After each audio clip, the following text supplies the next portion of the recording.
Hello friends, welcome back to channel question pro.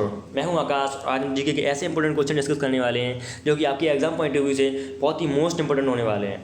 बस आपको क्या करना है, वीडियो को लास्ट तक देखना है और पेन पेपर साथ में लेकर बैठिएगा जिससे आप उनको नोट कर पाएँ। हाँ, ध्यान रखें कोई भी क्वेश्चन मिस नहीं होना चाहिए, बहुत ही इंपॉर्टेंट क्वेश्चन है। और हमारे चैनल को सब्सक्राइब कीजिए जिससे हमारे जो पर डे वीडियोज़ आते हैं वो आप तक पहुँच सकें, आपको उनकी नोटिफिकेशन मिल सके। और हमारी वीडियो को शेयर किया करिएगा जिससे क्या है ज़्यादा से ज़्यादा लोगों तक हमारा वीडियो पहुँच सके। ठीक है, तो आगे सेशन में स्टार्ट करते हैं। पहला क्वेश्चन हमारे पास, भारत के किस राज्य में लेपाक्षी चित्रकारी देखी जाती है? कौन सी चित्रकारी? लेपाक्षी चित्रकारी जो है देखी जाती है। आपके पास ऑप्शन है तमिलनाडु, आंध्र प्रदेश, उड़ीसा, छत्तीसगढ़। पेन में कलर चेंज कर लूँ मैं एक बार।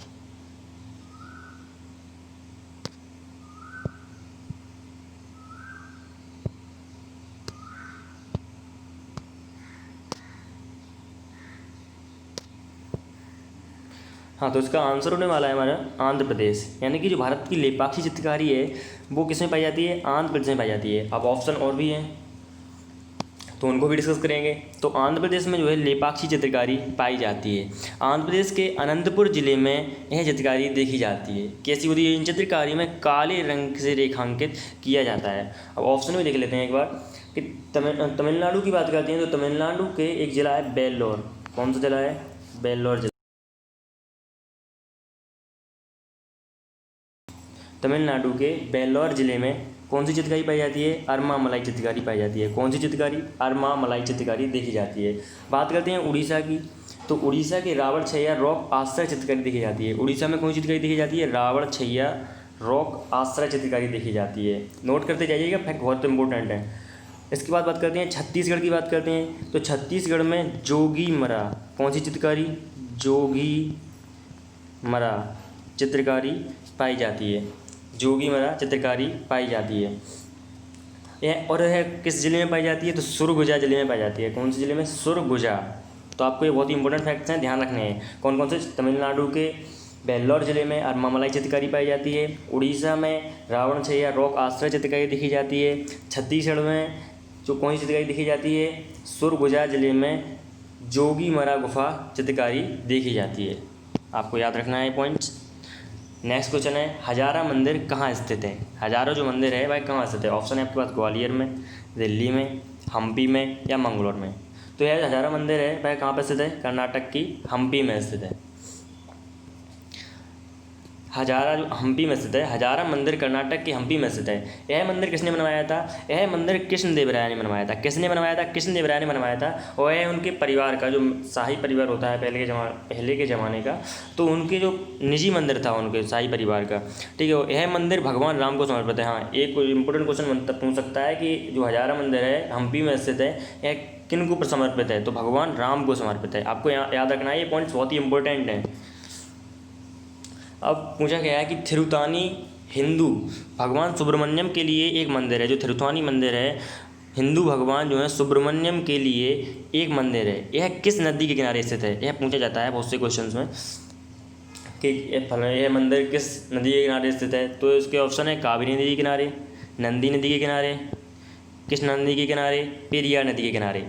तो इसका आंसर होने वाला है नंदी नदी के किनारे। जो थिरुतानी हिंदू मंदिर है वो नंदी नदी के किनारे स्थित है। और भी बात कर लेते हैं, जैसे नंदी, यानी कि आंसर क्या हो गया? नंदी नदी के किनारे स्थित है। थिरुतानी एक हिंदू देवता सुब्रमण्यम का मंदिर है जो कि किस नदी के किनारे? नंदी नदी के किनारे स्थित है। और भी मंदिर हैं बहुत सारे, इंपॉर्टेंट्स भी होते हैं। जैसे मीनाक्षी मंदिर जो है वह मदुरै जिले में है। कहाँ पे? तमिलनाडु में मदुरै जिले में है और बैगी नदी के किनारे स्थित है। किस नदी के किनारे स्थित है? ऑप्शन था हमारा बैगी नदी के किनारे स्थित है। और भी बात कर लेते हैं, जैसे उत्तर प्रदेश में महाबलेश्वर का मंदिर है जो उज्जैन में है, वह किस नदी के किनारे स्थित है? क्षिप्रा नदी के किनारे स्थित है। बद्रीनाथ है, अलकनंदा नदी के किनारे स्थित है। केदारनाथ है, मंदाकिनी नदी के किनारे स्थित है। तो ये जो मंदिर होते हैं ना, हमको याद रखने चाहिए कि कौन सा मंदिर किस नदी के किनारे स्थित है। यहाँ से बहुत ही इंपॉर्टेंट क्वेश्चन बनते हैं। नेक्स्ट क्वेश्चन हमारे पास, निम्नलिखित में से कौन सा पूर्वी हिमालय का सबसे बड़ा राष्ट्रीय उद्यान है? बहुत ही इंपॉर्टेंट क्वेश्चन है, ध्यान से देखिएगा और इसको नोट कर लीजिएगा अगर आपको पता नहीं है तो। पहला ऑप्शन है Jim Corbett national park, Bandipur राष्ट्रीय उद्यान, नामदफा राष्ट्रीय उद्यान और केबुल लामजाओ राष्ट्रीय उद्यान। तो इसका आंसर होने वाला है नामदफा राष्ट्रीय उद्यान। अब ये है कहाँ? तो यह अरुणाचल प्रदेश में स्थित है। बात करते हैं ऑप्शन से भी कर लेते हैं थोड़ा। जिम कॉर्बेट जो नेशनल पार्क है यह कहाँ पे है, उत्तराखंड में स्थित है। उत्तराखंड में और भी बहुत सारे नेशनल पार्क हैं। और हाँ, जो जिम कॉर्बेट नेशनल पार्क है यह एक सींग वाले गैंडे के लिए जाना जाता है। यह भारत का सबसे पहला जिम नेशनल पार्क भी है। इसे पहले हैली नेशनल पार्क के रूप में भी जाना जाता था। और भी यहाँ पर बहुत सारे नेशनल पार्क हैं, जैसे गंगोत्री नेशनल पार्क है, इसे फूलों की घाटी भी कहा जाता है। और यहाँ पे नंदा देवी नेशनल पार्क भी है। नंदा देवी एक जैव विविधता हॉटस्पॉट भी है। अब जैव विविधता हॉटस्पॉट क्या है तो आप मेरे पिछली वीडियो में जाकर देखिएगा, उसमें मैंने बताया आपको। बांदीपुर राष्ट्रीय उद्यान की बात कर लेते हैं तो यह कहाँ पे है, कर्नाटक में स्थित है। बांदीपुर राष्ट्रीय उद्यान की बात करते हैं, यह कहाँ पे है, कर्नाटक में स्थित है। कर्नाटक में और भी हैं जो कि कर्नाटक में राष्ट्रीय उद्यान और भी स्थित है। कौन कौन से हैं, बांदीपुर है, ये तो खुद है, और बैनरहट्टा भी स्थित है, और दांदेली नामक एक राष्ट्रीय उद्यान है, वो भी वहीं पे स्थित है। केवल लामाजाओ की बात करते हैं तो यह कहाँ पे स्थित है, यह मणिपुर में स्थित है। और एक बात इसकी इंपॉर्टेंट है कि यह जो है तैरता हुआ राष्ट्रीय उद्यान है। तो ये भी पॉइंट्स आपको याद रखने हैं, मोस्ट इंपॉर्टेंट पॉइंट्स हैं। तो नामदफा राष्ट्रीय उद्यान इसका आंसर हो गया है। नामदफा राष्ट्रीय उद्यान पूर्वी हिमालय जैव विविधता हॉटस्पॉट क्षेत्र का सबसे बड़ा राष्ट्रीय उद्यान है। पूर्वी हिमालय का कौन सा है, सबसे बड़ा राष्ट्रीय उद्यान है। राष्ट्रीय उद्यान जो है पूर्वी भारत के अरुणाचल प्रदेश में है। किस में, अरुणाचल प्रदेश में स्थित है। अरकू घाटी कहाँ स्थित है, आपके पास क्वेश्चन है कि अरकू घाटी कहाँ पर स्थित है, तो ऑप्शन है त्रिपुरा, उड़ीसा, आंध्र प्रदेश, असम। तो इसका आंसर होने वाला है आंध्र प्रदेश में स्थित है। कौन, कहाँ पर स्थित है, आंध्र प्रदेश में स्थित है। जो अरकू घाटी है वह विशाखापट्टनम में एक हिल स्टेशन है। क्या है, एक हिल स्टेशन है। यहाँ पर अनंतागिरी हॉटस्पॉट है जो कि अरकू घाटी का हिस्सा है। अब ये हॉटस्पॉट है तो इसका मतलब क्या हुआ, यह जैव विविधता से भरपूर है, मतलब यहाँ पर बहुत ज़्यादा जैव विविधता पाई जाती है। नेक्स्ट क्वेश्चन आपके पास है, प्रसिद्ध यांगजी नदी, कौन सी, यांगजी नदी है, किस देश में बहती है। तो प्रसिद्ध यांगजी नदी जो है किस देश में बहती है, ऑप्शन है नेपाल, तिब्बत, चाइना, म्यांमार। तो सिंपल से यहाँ पर आंसर होने वाला है चाइना, यानी कि जो यांगजी नदी है यह चाइना में बहती है। तो यांगजी नदी चीन में बहती है। यह नदी जो है एशिया की सबसे बड़ी, लंबाई के संदर्भ में दुनिया की तीसरी सबसे बड़ी नदी है। देखो यांगजी नदी जो है चीन में बहती है और यह नदी एशिया की सबसे बड़ी नदी है और लंबाई के संदर्भ में दुनिया की तीसरी सबसे बड़ी नदी है, जो कि इंपॉर्टेंट होने वाला है। इसके अलावा और लंबाई की बात करते हैं तो सबसे पहली जो नदी है वह कौन सी है, नील नदी है। और ऐसे अगर क्षेत्रफल के अनुसार बात करते हैं तो कौन सी है, अमेजन नदी है। इसके अलावा यह किसी एक देश में बहने वाली सबसे लंबी नदी भी है। किसी एक देश में, मतलब यह है जैसे किसी एक देश में से हमारे यहाँ गंगा है जो कि सबसे लंबाई की नदी है हमारे देश में, तो उसी प्रकार किसी देश में सबसे अधिक लंबाई तक बहने वाली नदी है कौन सी है, यांगजी नदी है। आपको याद रखना है। चीन में ही एक और नदी है जिसे बोलते हैं होंगहो नदी, वांगहो नदी, जिसको पीली नदी भी बोलते हैं। अब जापान की लंबी नदी की बात कर लेते हैं। जापान की सबसे लंबी नदी कौन सी है, तो ऑप्शन है सिनानो। इंपॉर्टेंट क्वेश्चन है, प्लीज़ इनको ध्यान रखिएगा, किसी न किसी एग्जाम में पूछे गए हैं, वहीं से लाया हूँ उनको। और तो मेकांग नदी या कोई नहीं, यानी कि सिनानी या चाओ फ्राया या मेकांग या कोई नहीं, तो आपको यहाँ पर आंसर देना है। तो इसका आंसर है सिनानो नदी, यानी कि जो सिनानो नदी है वह जापान की सबसे लंबी नदी है। यह जापान की सबसे लंबी नदी है, सिनानो जापान की सबसे लंबी नदी है। और बात करते हैं और क्या है, तो मेकांग नदी जो ऑप्शन में था वह कहाँ, वियतनाम की सबसे लंबी नदी है। चाओ फ्राया की बात करते हैं तो यह कहाँ की है, नीदरलैंड की सबसे लंबी नदी है। और भी बात कर लेते हैं हमारे पड़ोसी से, श्रीलंका की सबसे बड़ी नदी कौन सी है, महाबली गंगा है। ठीक है। अब है नेक्स्ट क्वेश्चन, निम्नलिखित में से कौन सा राज्य इनर लाइन परमिट में शामिल नहीं है। बहुत ही कन्फ्यूजन क्वेश्चन है ये, हर बार लोग कंफ्यूज हो जाते हैं इसमें, मतलब तो प्लीज़ आपको ध्यान रखना है, क्वेश्चन को ध्यान से पढ़ना है। निम्नलिखित में से कौन सा राज्य इनर लाइन परमिट में शामिल नहीं है, क्या बोला है, नहीं है। तो ऑप्शन है नागालैंड, मेघालय, मणिपुर, अरुणाचल प्रदेश। तो इसमें आंसर होने वाला है मेघालय। जो मेघालय है वह इनर लाइन परमिट में शामिल नहीं है। कहाँ किसमें शामिल नहीं है, इनर लाइन परमिट में शामिल नहीं है। इनर लाइन प्रणाली एक आधिकारिक यात्रा दस्तावेज है जो कि संबंधित राज्य द्वारा किसी विशेष क्षेत्र में, क्या है इनर लाइन प्रणाली, यह आधिकारिक यात्रा दस्तावेज है जो कि संबंधित राज्य द्वारा किसी विशेष क्षेत्र में भारतीय नागरिक की आंतरिक यात्रा की अनुमति देता है। किसकी, आंतरिक यात्रा की, बाहरी यात्रा की नहीं है। वर्तमान में यह प्रणाली कहाँ पर स्थित है, मणिपुर, नागालैंड, मिजोरम, अरुणाचल प्रदेश, यानी कि 4 राज्यों में स्थित है। नेक्स्ट क्वेश्चन हमारे पास है ऑपरेशन बनीला। ये जो ऑपरेशन होते हैं बहुत ही इंपॉर्टेंट होते हैं, तो उनको आप याद रखिएगा। ऑपरेशन बनीला जो है किस द्वीप से संबंधित है, कहाँ पर चला गया था, तो बात करते हैं, मैं ऑप्शन है आपका मेडागास्कर द्वीप, कोमोरोस द्वीप, सेशल्स द्वीप या मालद्वीप। तो यहाँ पे आंसर होने वाला है मेडागास्कर द्वीप, यानी कि जो मेडागास्कर द्वीप है वहाँ पर चलाया गया था ऑपरेशन मनीला। क्यों चलाया गया था? क्योंकि वहाँ पर एक डायनी नाम का चक्रवात आया था, जिससे कारण वहाँ पर भीषण तबाही हुई थी, बाढ़ वगैरह आ गई थी। तो उसके कारण जो है भारत सरकार ने इनकी मदद करने के लिए ऑपरेशन मनीला चलाया था मेडागास्कर द्वीप के लिए। तो भारत सरकार ने मेडागास्कर द्वीप में ऑपरेशन बनीला के नाम से बाढ़ राहत अभियान चलाया था। यह भारत सरकार की सागर नीति है। पूछ सकता है किस नीति के तहत किया था? तो सागर नीति के तहत ऑपरेशन चलाने के लिए INS ऐरावत, हाँ पूछ सकता है किसको भेजा था? तो INS ऐरावत को बाढ़ राहत करने मदद करने के लिए भेजा था। यहाँ पर चक्रवात डायने ने भीषण तबाही मचाई थी, वो मैंने आपको बताया। चक्रवात किसने? डायने। पूछा जा सकता है, बहुत ही इंपॉर्टेंट कुछ फैक्ट्स हैं, आपको याद रखना है। कौन सा? चक्रवात डायने। नेक्स्ट क्वेश्चन है, टार्टल जलमृत किस महासागर में स्थित है? पूछा टार्टल जलमृत किस महासागर में स्थित है? पहला ऑप्शन है हिंद महासागर, प्रशांत महासागर, अटलांटिक महासागर या आर्कटिक महासागर। तो इसका आंसर होने वाला है प्रशांत महासागर, यानी कि जो टार्टल जलमृत वह कहाँ पर स्थित है? प्रशांत महासागर में। बात करते हैं हिंद महासागर में कौन सी जलमृत स्थित है? तो पाक जलमृत, जो कि भारत और श्रीलंका को डिवाइड करती है। तो पाक जलमृत कहाँ पर स्थित है? हिंद महासागर में स्थित है। अटलांटिक महासागर की बात करते हैं तो यहाँ पर जिब्राल्टर जलसंधि स्थित है। जिब्राल्टर जलसंधि क्या करती है कि अटलांटिक महासागर को भूमध्य सागर से जोड़ती है, और जिब्राल्टर जलसंधि को भूमध्य सागर की कुंजी भी कहा जाता है। आपको याद रखना है। अटलांटिक सागर की एक बात और है, यहाँ पर जो है सबसे ज़्यादा व्यस्त व्यापारिक मार्ग कौन सा है? अटलांटिक महासागर। बहुत बार क्वेश्चन पूछा जाता है, आपको याद रखना है। हिंद महासागर की बहुत बात करते हैं तो यहाँ पे बोर्नियो आइलैंड भी है, ठीक है, सुंडा ट्रेंच भी है। ये सब कहाँ पर स्थित है? हिंद महासागर में स्थित है।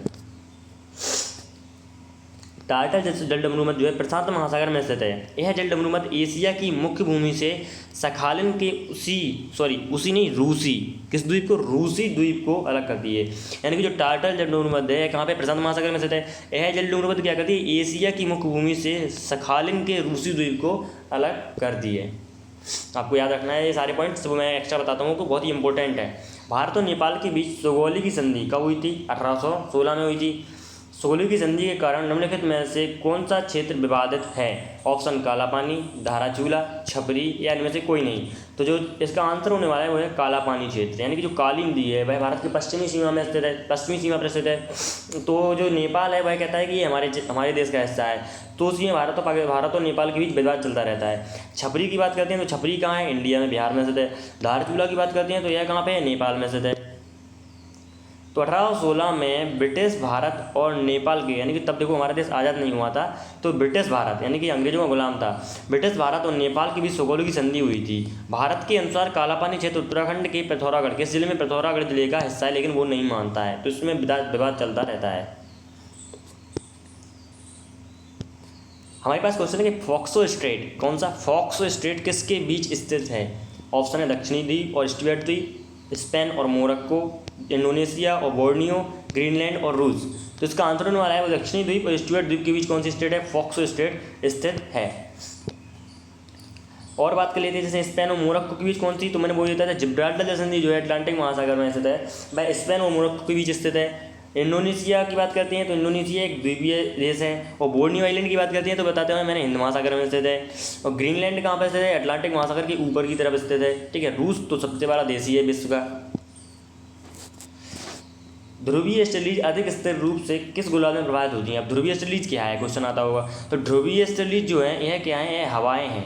ध्रुवीय स्टलीज जो है हवाएं हैं, यह किस गोलार्ध में प्रभावित होती हैं? ऑप्शन है उत्तरी गोलार्ध में, दक्षिणी गोलार्ध में। ध्रुवीय स्टलीज बिल्कुल भी स्थिर नहीं है, मतलब उसका कहना है कि स्थिर ही नहीं है, यह दोनों गोलार्धों में समान रूप से प्रभावित होती हैं। तो आपको इसका आंसर होने वाला है दक्षिणी गोलार्ध में, यानी कि जो ध्रुवीय स्टलीज होती हैं वह दक्षिणी गोलार्ध में अधिक स्थिर होती हैं। ध्रुवीय स्टलीज दक्षिणी गोलार्ध में अधिक स्थिर होती हैं। हवा की दिशा दक्षिणी गोलार्ध एवं उत्तरी गोलार्ध में जाने बदल जाती है। आप जानते हैं जब पृथ्वी से दक्षिणी गोलार्ध से उत्तरी गोलार्ध में जाते हैं और या उत्तरी से दक्षिणी गोलार्ध में जाते हैं तो हवा की दिशा जो है वह बदल जाती है।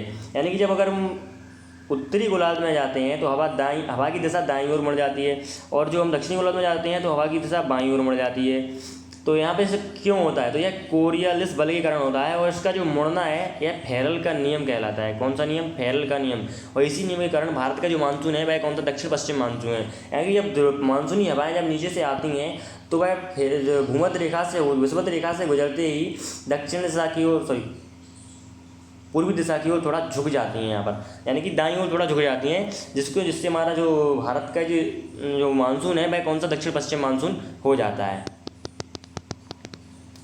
ठीक है। अब नेक्स्ट क्वेश्चन है, निम्नलिखित में से कौन भारत में सर्वाधिक लीची उत्पादक राज्य है? कौन सा लीची उत्पादक राज्य कौन सा है? तो ऑप्शन है बिहार, उत्तर प्रदेश, हिमाचल प्रदेश और मध्य प्रदेश। तो यहाँ पर आंसर होने वाला है बिहार, यानी कि बिहार जो है भारत का सबसे ज़्यादा लीची उत्पादक राज्य है। उत्तर प्रदेश की बात करते हैं तो उत्तर प्रदेश गेहूँ के प्रोडक्शन में सबसे ज़्यादा है। हिमाचल प्रदेश की बात करते हैं तो हिमाचल प्रदेश में बहुत सी ज़्यादा ठंडी चीज़ें उगाई जाती हैं, जो ठंडी चीज़ें होती हैं। मध्य प्रदेश की बात करते हैं तो मध्य प्रदेश को क्या बोलते हैं? मध्य प्रदेश को बोलते हैं हम इस टाइगर स्टेट के नाम से भी जाना जाता है, क्योंकि यहाँ पर सबसे ज़्यादा बाघ हैं, ठीक है। तो बिहार, भारत में बिहार राज्य जो है लीची उत्पादन के मामले में पहले स्थान पर है। किस स्थान पर है? पहले स्थान पर है, फर्स्ट पोजीशन पर है।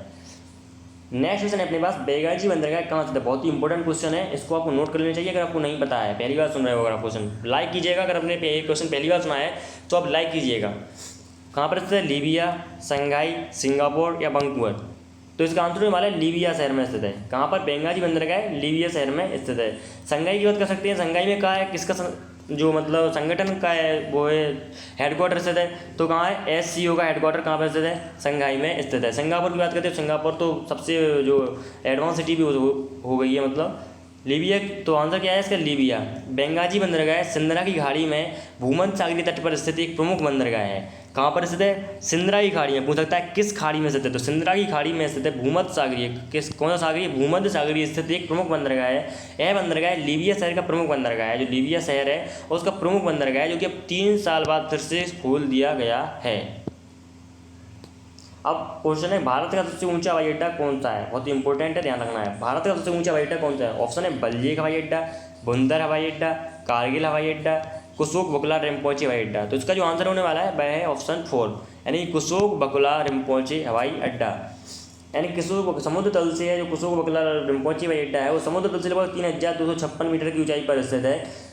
कुशोक बकुला रिम्पोची हवाई अड्डा भारत का सबसे ऊंचाई प्रतिशत हवाई अड्डा है। यह हवाई अड्डा लेह और जम्मू कश्मीर में स्थित है। कहाँ पर? लेह और जम्मू कश्मीर में स्थित है। और यह विश्व का जो है 22वां सबसे ऊंचा, तो यह तो 22वां सबसे ऊंचा है। तो पहला कौन सा है? तो विश्व का सबसे ऊंचा हवाई अड्डा जो है चीन के सिचुआन प्रांत, किसमें? सिचुआन प्रांत का दाओचिंग एडिंग हवाई अड्डा जो है विश्व का सबसे ऊंचा हवाई अड्डा है। आपके पास लास्ट क्वेश्चन है, यह तो जो मोस्ट इंपोर्टेंट क्वेश्चन है, आपको ध्यान रखना है, बहुत ही इंपॉर्टेंट क्वेश्चन है। क्या है कि भूटान में महिलाओं के लिए पारंपरिक पोशाक क्या होता है, क्या होती है मतलब? तो थम्मी, चोंगसम, घो, किरा। तो इसका आंसर होने वाला है किरा, यानी कि जो भूटान में है महिलाओं के लिए जो पोशाक होती है, पारंपरिक पोशाक होती है, वह कौन सी पोशाक होती है? किरा पोशाक होती है, किरा नाम होता है उसका। घो की बात करते हैं तो घो पोशाक जो है पुरुषों के लिए होती है भूटान में। चोंगसम की बात करते हैं अगर हम, तो चोंगसम चीन में महिलाओं के लिए पारंपरिक पोशाक होती है। थम्मी पोशाक की बात करते हैं तो यह कहाँ पे? म्यांमार में महिलाओं के लिए मोस्ट इंपोर्टेंट, मतलब ये मोस्ट इंपोर्टेंट है जो बता रहा हूँ फैक्ट आपको। थम्मी जो है म्यांमार में महिलाओं के लिए पारंपरिक पोशाक होती है। जो मैंने बताया आपको ध्यान है कि चोंगसम जो है चीन में महिलाओं के लिए पारंपरिक पोशाक होती है, थम्मी म्यांमार में पारंपरिक पोशाक होती है। घो की बात करते हैं तो घो जो है पुरुषों के लिए पारंपरिक पोशाक होती है, कहाँ पर? भूटान में। और किरा की बात करते हैं तो महिलाओं के लिए पारंपरिक पोशाक होती है, कहाँ पर? भूटान में। बहुत ही मोस्ट इंपोर्टेंट फैक्ट्स हैं, आपको याद रखने हैं सारे के सारे। तो आंसर किरा भूटान में महिलाओं के लिए पारंपरिक पोशाक है, और वह पुरुषों के लिए घो भूटान में पारंपरिक पोशाक है। और भी फैक्ट्स मैं आपको बताता हूँ भूटान के बारे में कि भूटान की जो गंगाखोर पुनसम, यानी कि सबसे ऊंची चोटी चोटी का नाम क्या है? गंगाखोर पुनसम है। इसको एक नाम से जानते हैं थंडर ड्रैगन की भूमि, थंडर ड्रैगन की भूमि। इसको यहाँ पर इसकी सबसे लंबी जो नदी है वह है द्रमेंगछू। कौन सी? द्रमेंगछू। इसकी जो भाषा है बहुत मोस्ट इम्पोर्टेंट है, पूछी जाती है, कौन सी है? दजोंगखा, दजोंगखा। आप सुन पा रहे हैं? दजोंगखा। तो आपको ये सारे पॉइंट्स याद रखने हैं, ठीक है। तो हमारा सेशन यहीं पे ख़त्म होता है। Thanks for watching. अगर आपको वीडियो अच्छा लगा हो तो आप कमेंट सेक्शन में बताइएगा कि वीडियो में क्या गलती रही हैं, कैसा लगा है वीडियो। अच्छा लगा है तो प्लीज़ फ्रेंड्स के साथ शेयर कीजिएगा, हमारे चैनल को सब्सक्राइब कीजिए, जिससे जो नोटिफिकेशंस हैं वो आपको मिलती रहें। पीडीएफ के लिए आपको बस हमारा टेलीग्राम चैनल ज्वाइन करना है, वहाँ पर आपको पीडीएफ मिल जाएगी इसकी, ठीक है। तो प्लीज़ हमारे चैनल को सब्सक्राइब कीजिए, जिससे आपको जो हमारा नेक्स्ट वीडियो आएगा। और हाँ, अगर आपने हमारे पुराने वीडियोज़ नहीं देखे हैं तो उनको भी जाकर देख लीजिएगा, बहुत ही इंपॉर्टेंट कंटेंट है, आपके लिए मोस्ट इंपॉर्टेंट होगा, तो प्लीज़ जाकर देखिएगा। Thank you for watching. Please like, comment and subscribe our channel. Thank you.